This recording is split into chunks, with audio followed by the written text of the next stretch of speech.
మచిలీపట్నం గాంధీబొమ్మ శివాలయం సెంటర్లోని building workers మేస్త్రులు కార్మికులను మంత్రి కొల్లు రవీంద్ర కలిసి రానున్న తెదేపా జనసేన ప్రభుత్వం మిమ్మల్ని ఆదుకుంటుందని పేర్కొన్నారు. మచిలీపట్నంలో ముఖ్యంగా కార్మిక సోదరులు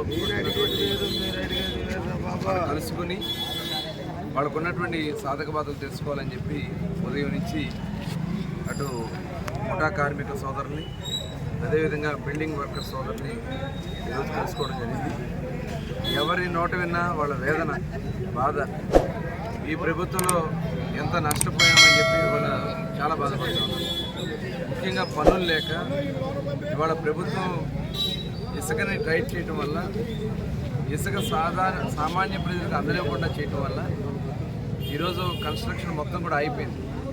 దాని మీద కార్మికులందరూ కూడా వారానికి ఒకరోజు పని జరుగుతాం కష్టం అయిపోతుంది. ఎలా బ్రతకాలి అనేది వాళ్ళ అందరి మొహాల్లో కూడా కనపడుతోంది.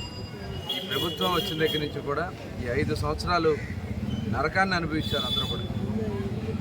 ఇక్కడ పనులు లేని కారణంగా పిల్లల చదువులు కానీ, ఇంట్లో ఏదైనా ఇబ్బందులు వస్తే ఇంట్లో ఖర్చులు కానీ చాలా ఇబ్బందులు పడుతున్నారు.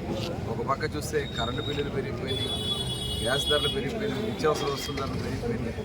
ఇవన్నీ కూడా వాళ్ళందరూ కూడా చాలా వేదంతో ఉన్నారు. ఇవాళ తెలుగుదేశం, జనసేన, భారతీయ జనతా పార్టీ ఇవాళ ఎన్డీఏ కూటమిలో ఖచ్చితంగా రాబోయే కాలంలో కార్మికుల కోసం ఒక ప్రత్యేకమైనటువంటి కార్యక్రమాలు, ఎందుకంటే బిల్డింగ్ వర్కర్స్కి వాళ్ళు దాచుకున్నటువంటి డబ్బులే దాదాపు 750 కోట్లు ఈ ప్రభుత్వం మరి దారి మళ్లించింది. కనీసం ఆ డబ్బులు ఇచ్చిన కోవిడ్ టైంలో చనిపోతే కార్మికులకు కూడా డబ్బులు ఉన్నటువంటి ప్రభుత్వం ఇవాళ ఖచ్చితంగా వాళ్ళకి ఫండ్ ఏర్పాటు చేయాల్సినటువంటి బాధ్యత ఉంది. అలాగే ఇవాళ ఏదైతే స్కీమ్స్ వస్తూ ఉన్నాయో అన్నింటిలో కూడా వాళ్ళకు కూడా అవకాశం కల్పించడం, మరి కొన్ని సామాజిక వర్గాలు ముఖ్యంగా బీసీ వర్గాలకి మరి చంద్రబాబు నాయుడు గారు మొన్న ప్రకటించినటువంటి 50 సంవత్సరాలకి పెన్షన్ 4,000 రూపాయలు, అది చాలామంది కార్మికులు కూడా అది ఉపయోగపడుతుంది. ఇదే కాకుండా చంద్రన్న బీమా, ఇవాళ ప్రమాదం జరిగితే కనీసం ఆ కుటుంబంలో పెద్దెవరైనా చనిపోయినా లేకపోతే ఏదైనా యాక్సిడెంట్ అయ్యి కాలొచ్చి కనీసం పట్టించుకునే పరిస్థితి లేదు. ఇవాళ అందుకనే చంద్రన్న బీమాను కూడా 10 లక్షల రూపాయలకి తెలుగుదేశం ప్రభుత్వం చేయడం జరుగుతోంది.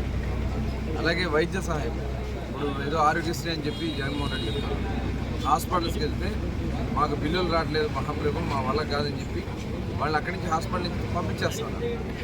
ఇవాళ మేము మచిలీపట్నం గవర్నమెంట్ హాస్పిటల్కి వెళ్తే బెడ్లన్నీ ఖాళీగా ఉన్నాయి. ఎందుకంటే ఇక్కడ ట్రీట్మెంట్ లేదు, మెడిసిన్స్ లేవు, మేము వచ్చి ఇక్కడ ఉపయోగం ఏముందని చెప్పి పారిపోతున్నారు. గతంలో తెలుగుదేశం ప్రభుత్వంలో ఓపీ ఎంత ఉంది, ఈరోజు ఓపీ ఎంత ఉంది. ఈరోజు ఒక హాస్పిటల్లో బెడ్స్ సరిపోక ఆనాడు మరొక 150 బెడ్స్ మేము పెంచిచ్చాం.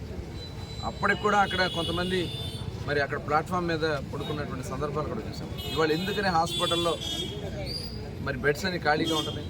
వైద్యం అందుకే పూర్తిగా అన్ని రకాలుగా కూడా జగన్మోహన్ రెడ్డి నమ్మకాన్ని కోల్పోయాడు. ఖచ్చితంగా ఇవాళ మహాకూటమిగా ఉన్నటువంటి జనసేన, తెలుగుదేశం, భారతీయ జనతా పార్టీ ఎన్డీఏ ప్రభుత్వాలు ఆంధ్ర రాష్ట్రం రాబోతోంది. కార్మికులకు అండగా నిలబడబోతోంది.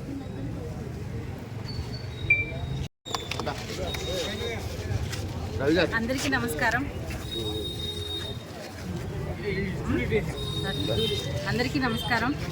ప్రస్తుత అధికార పార్టీకి ఓట్ల టైంలోనే సామాన్య ప్రజలు గుర్తుకొస్తారు. ఓట్లు అడగడానికి ఎంత ఉత్సాహం చూపిస్తారో తర్వాత కనీసం వారికి సమస్య వస్తే కలవడానికి కూడా ఎన్నో అవరోధాలు. వీటన్నిటినీ ఇప్పుడు ఈరోజు కొల్లు రవీంద్ర గారు వచ్చి ముఠా కార్మికులు కానీ, భవన నిర్మాణ కార్మికులు కానీ కలిస్తే వారి సమస్యలన్నీ ఆయనకి వివరించారు. ఆయన వారు పడుతున్న ప్రాబ్లమ్స్ అన్ని విని వారికి సపోర్ట్గా నిలుస్తామని, వారి సమస్యలన్నీ తీరుస్తామని మాట ఇచ్చారు. ధన్యవాదాలు.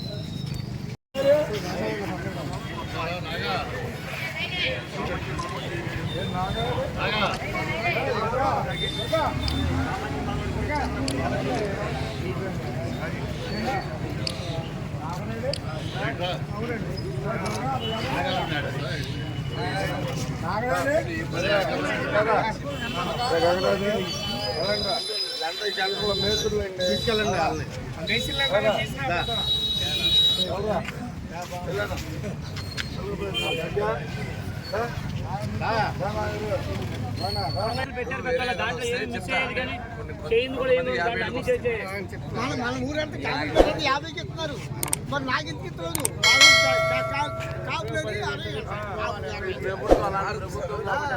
ఇస్తారా ఇక 60కి 4,000 ఇప్పించే బాధ్యత నాది.